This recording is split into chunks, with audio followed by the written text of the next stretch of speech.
بسم اللہ الرحمن الرحیم۔ اب ہم سبق پڑھیں گے کھڑی زیر کا۔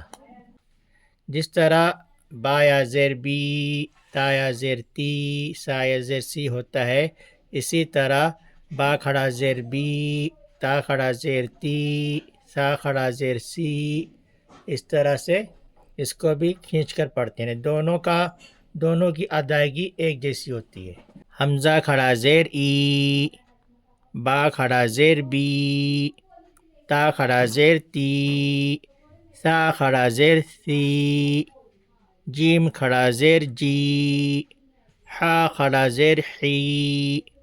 خو کھڑا زیر خی، دال کھڑا زیر دی، زال کھڑا زیر ری، رو کھڑا زیر ری، زا کھڑا زیر زی، سین کھڑا زیر سی، شین کھڑا زیر شی،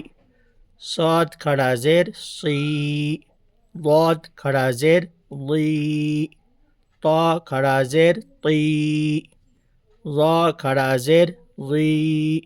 عین کھڑا زیر عی، غین کھڑا زیر غی، فا کھڑا زیر فی، قاف کھڑا زیر قی، کاف کھڑا زیر کی، لام کھڑا زیر لی،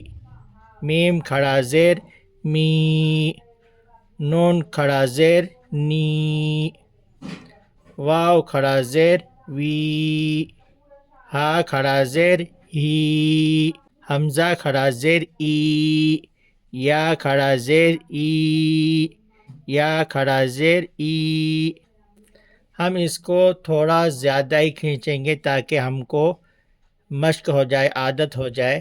کہ ہم کو اس کو کھینچنا ہے، اور خاص طور سے چھوٹے بچوں کے ذہن میں بات بیٹھ جائے کہ اس کو کھینچ کر پڑھا جاتا ہے، اس لیے اس کو ضرورت سے تھوڑا زیادہ ہی کھینچنے کی عادت ڈالیں۔ جب وہ تھوڑا زیادہ کھینچیں گے تو پھر جب آیتوں میں پڑھنے لگیں گے تب ان کے سمجھ میں آ جائے گا کہ اس کو کھینچنا ہے۔